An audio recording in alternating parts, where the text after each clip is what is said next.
Halo mitra bisnis, perkenalkan nama saya Hendrayana, Manajer Divisi Produk PT Global Idea Nusantara.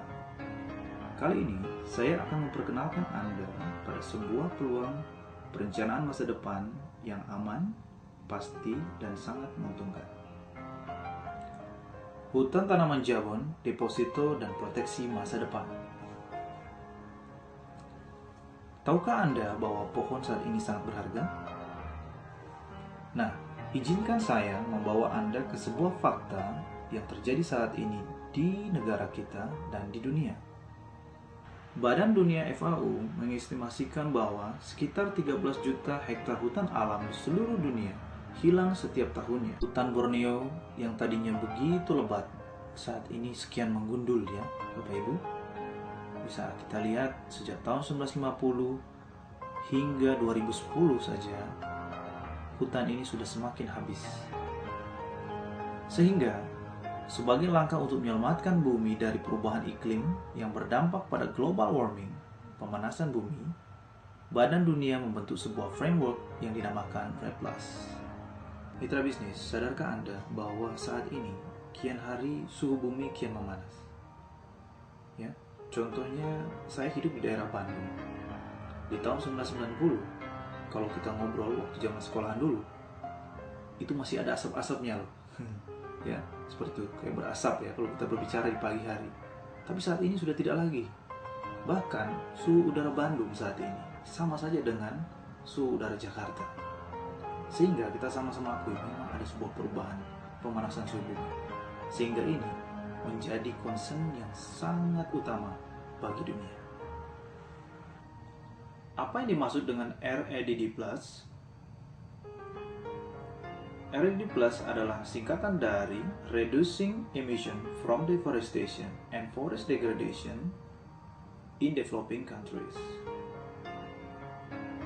yaitu sebuah langkah oleh Badan Dunia untuk mengurangi polusi karbon emisi CO2 dari penebangan dan pengerusakan hutan di negara-negara berkembang. Mengapa negara-negara berkembang? Tentunya hanya negara-negara berkembanglah yang saat ini yang masih memiliki hutan alam. Mengapa dunia butuh REDD+?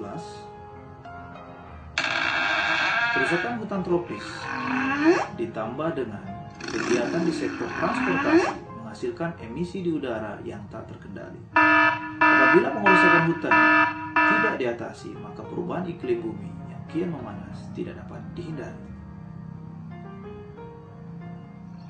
Setengah kehidupan di bumi berada pada hutan tropis dan memiliki fungsi sangat vital bagi bumi seperti menghasilkan hujan,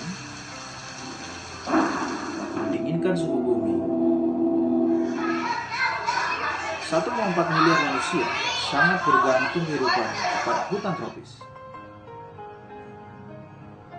Bagaimana REDD+ bekerja?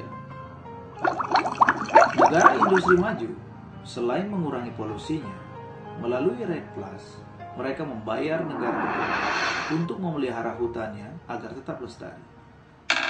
Karena biasanya di negara berkembang, hutan hanya akan memiliki nilai ekonomi apabila ditebang dan kayunya diperdagangkan.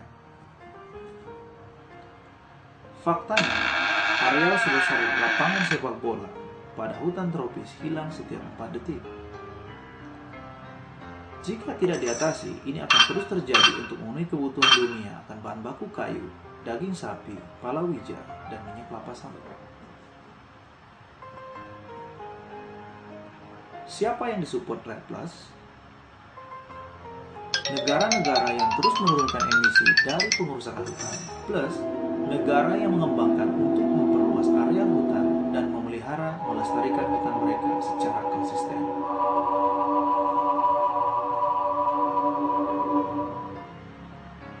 Berapa anggaran dari PLUS?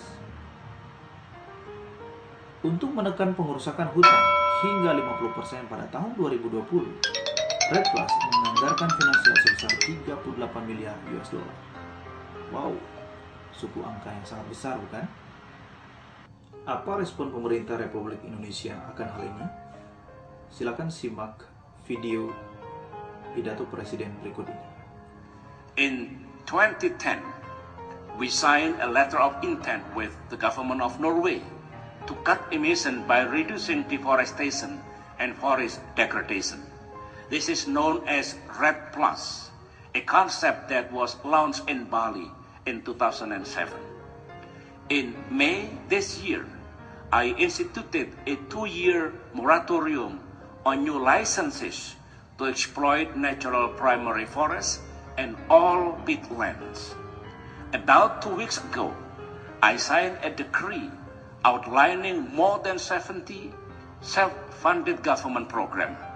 This is a demonstration of our commitment to reduce by 26% our projected emission in 2020 under a business as usual scenario. At the same time, we are mainstreaming all this perspective and commitment into special development framework. Our endeavors to effectively protect the environment are reflected in a special 15-year master plan to accelerate and expand our economic development. This means that sustainable development is part and parcel of our effort to boost Indonesia's economy so that it will become the 12th largest economy by 2025. This meeting is of great value of Indonesia. Presiden Republik Indonesia menyebutkan bahwa alternatif masa depan untuk memenuhi kebutuhan pangan, kayu, energi melalui program hutan lestari dengan REDD+ merupakan bagian dari rencana pemerintah Indonesia untuk menempatkan ekonomi Indonesia pada posisi 12 terbaik secara global pada tahun 2025. Nah, mitra bisnis, jika menyimak video ini, kita bisa melihat bahwa konsentrasi pemerintah saat ini adalah melindungi hutan untuk tetap lestari. Untuk apa? Diperkirakan 2025 Indonesia ini akan menjadi negara yang memiliki ekonomi terbaik dunia hanya dengan memelihara hutan saja. Luar biasa ya. Mari kita simak video dari pakar lingkungan kita, Bapak Emil Salim. Apabila Indonesia berhasil memelihara hutannya sehingga berhasil menampung menyerap karbon, maka pelaksanaan tugas hutan Indonesia menyerap karbon itu kini dapat memperoleh imbalan keuangan. Tadinya tidak demikian. Tadinya hutan Indonesia menyerap karbon dianggap sudah sebagai suatu hal yang gratis. Sekarang, karena hutan semakin langka di dunia, sementara pencemaran karbon semakin naik akibat pencemaran industri, pencemaran energi, dan sebagainya, maka fungsi hutan menyerap karbon mempunyai nilai yang dapat diganti dengan uang. Hutan tropis Indonesia sekarang karena menyerap karbon memperoleh hak imbalan dari masyarakat dunia. Di masa lalu, pembangunan adalah eksploitasi hutan, merobah hutan, menebang hutan untuk memperoleh tanah bagi perkebunan, pertambangan, dan sebagainya. Sekarang kita balik. Pendapatan, penerimaan disertai dengan melestarikan hutan, memperkaya fungsi hutan, menyerap karbon. Nah, mitra bisnis, dengan Anda menyimak video dari Bapak Emil Salim tadi, Anda bisa mendapatkan kesimpulan bahwa saat ini akan ada sebuah perubahan tren bisnis, ya, sehingga berakibat kepada munculnya tren bisnis baru di bidang kehutanan. Sebagai langkah konkret dari pemerintah, mari kita simak video berikut ini. Pak Presiden sudah mencanangkan pada 3 tahun yang lalu bahwa Indonesia akan menurunkan emisinya oleh kemampuan kita sendiri sekurang-kurangnya 26% pada tahun 2020. Bahkan bisa 41% kalau dengan dukungan dunia internasional. Yang pertama, melalui Kementerian Kehutanan, tadi itu program kita stop penebangan. Izin-izin baru tebang pohon, stop dulu. Kedua, lahan gambut berapapun dalamnya, stop. Tidak boleh lagi kita konversi. tidak boleh kita alih fungsikan, karena gambut ini akan memberikan emisi yang tinggi. Yang kedua, melakukan penanaman, ya, mitigasi dan adaptasi, penanaman besar-besaran. Alhamdulillah sekarang publik kita stakeholder yang lain, budaya menanam sudah mendapat sambutan luar biasa. Yang berikutnya, kita mengembangkan industri kayu, tetap harus dikembangkan karena butuh kita. Tetapi industri kayu yang berbasis hutan tanaman. Jadi kalau dulu menebang dulu untuk industri, sekarang tidak. Industri harus menanam dahulu.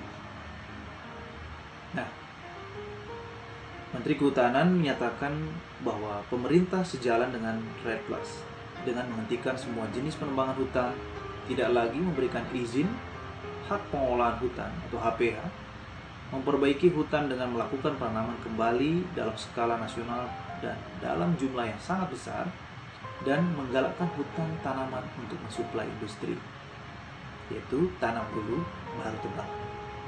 Nah, di sini adalah peluangnya. Apa dampak pada industri kayu? Dengan langkanya bahan baku kayu akibat perubahan kebijakan pemerintah, tentunya berdampak pada peningkatan harga pasar kayu yang merupakan peluang bisnis yang potensial untuk dapat mengembangkan hutan tanaman sebagai bahan baku industri.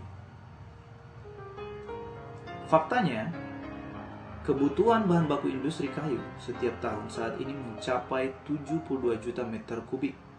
Sementara, kapasitas suplai dari hutan alam dan hutan tanaman yang legal hanya mencapai 38 juta meter kubik, sehingga setiap tahun terjadi minus supply hingga 34 juta meter kubik.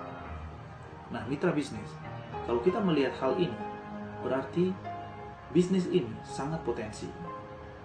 Ya.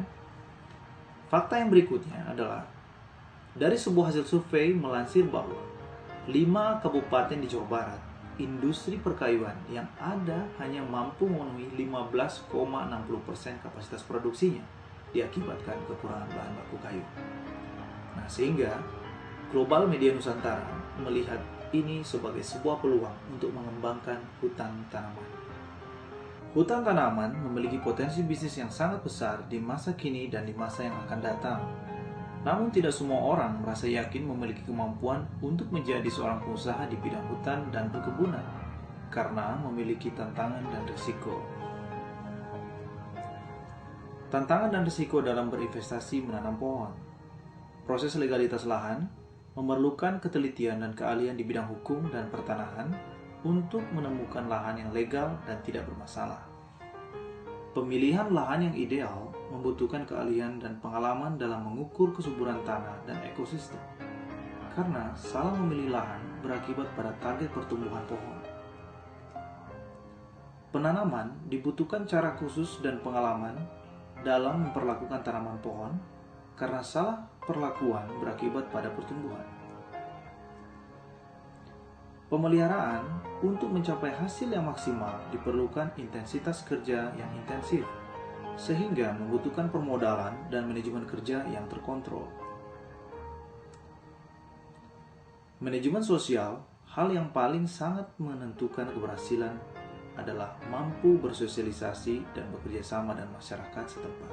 Mitra bisnis, beragam tantangan dan risiko tersebut mengakibatkan banyak pihak sungkan menjalankan bisnis ini. Oleh karena itu, Aegis hadir memberikan solusi untuk Anda menjawab tantangan dan risiko berinvestasi menanam pohon. Aegis International Green Investment System adalah penyedia jasa penanaman pohon yang profesional. Lahan Aegis sebagian besar berada di Jawa Barat dengan posisi strategis mendekati industri yang membutuhkan bahan baku kayu, sehingga mempermudah proses distribusi panen. Klaster Aegis terdapat di wilayah Cianjur, Garut, dan Sumedang, yang merupakan lahan-lahan yang sangat berpotensi karena terkenal dengan kesuburan tanahnya. Saya akan mengajak Anda untuk melihat lebih dekat salah satu klaster kita yang berada di Wado, Desa Ganjaresik, Sumedang. Hutan tanaman Aegis deposito masa depan menguntungkan. Dimulai dari pembibitan Jabon Aegis. Biji spora jabon diambil dari indukan yang matang pohon jabon berusia puluhan tahun. Ini adalah persemaian bibit jabon usia 1-4 minggu. Kemudian dilakukan pembesaran, dipindahkan kepada polybag kecil. Ini adalah bibit-bibit pilihan. Ini adalah tempat pembesaran bibit jabon usia 4-5 bulan, tinggi rata-rata 30 cm, siap tanam.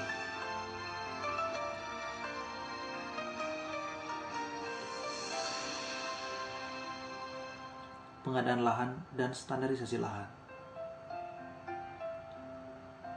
Setiap lahan AIGIS selalu dilakukan pengukuran kualitas lahan untuk mengetahui tindakan pemupukan yang tepat. Ini adalah